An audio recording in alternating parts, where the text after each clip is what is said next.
তো friends, welcome back to our another blog. আর এটা কিন্তু ছোদ্দার বিয়ের ভিডিওর 3 নম্বর পার্ট। আর এই পার্টে আছে বিয়ের দিন কি কি খেলাম। তো বিয়ের দিনকে কিন্তু প্রথমে আমরা খেয়ে নিয়েছিলাম চিকেন পকোড়া, যেটা কিন্তু খেতে ভীষণই টেস্টি হয়েছিল। আর তারপরে বিয়ে বাড়ির ফুচকা, ওটা তো একেবারে মিস করাই যায় না, একটা খাও দুটো খাও খেতেই হবে। আর ফ্রির ফুচকা ছাড়ার তো কোনো প্রশ্নই ওঠে না। তো তোমরা কারা কারা বিয়ে বাড়ি গিয়ে ফুচকা খেতে ভালোবাসো সেটা কিন্তু অবশ্যই কমেন্টে জানিও। আমি কিন্তু বিয়ে বাড়িতে ফুচকা থাকলে অবশ্যই ফুচকা খাবো। তারপরে চলে গেলাম একদম মেন কোর্সে।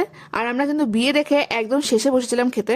আর প্রথমেই পাতে পড়ে গেছিলো ফিশ চপ, আর তার সাথে দিয়েছিল একটা চাটনি। কিন্তু শেষ ব্যাচে বসলেও খাবারগুলো বেশ গরমই ছিল।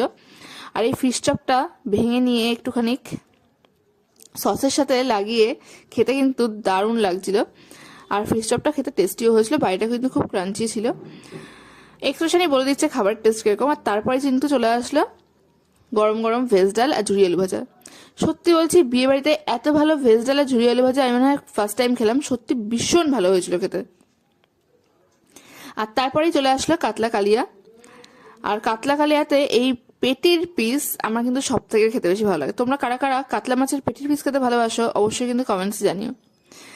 আর এই পেটির পিসে তেলালা মাছটাকে নিয়ে একটুখানি ভাতের সাথে মাখিয়ে নিয়ে বাইটটা জাস্ট ওয়াও। আর রান্নাগুলো নিয়ে কোনো কথাই হবে না, সত্যি প্রত্যেকটা রান্নাই খুবই ভালো হয়েছিল। তারপরে ছিল ফ্রাইড রাইস আর চিকেন কষা। আর বিয়ে বাড়িতে কিন্তু এত ভালো চিকেন আমি কখনোই খাইনি। বিয়ে বাড়ির চিকেন সাধারণত খুব শক্ত শক্ত লাগে, খেতে ভালো লাগে না, কিন্তু এই চিকেনটা ছিল একদম সফট। আর গ্রেভিটা হয়েছিল দারুণ। ফ্রাইড রাইস দিয়ে খেতে না জাস্ট ওয়াও লাগছিল। আর আমার এখানে লেগ পিস পড়েছিল, দেখো কিভাবে খাচ্ছি। আর দিদি কি করে খাচ্ছে দেখো।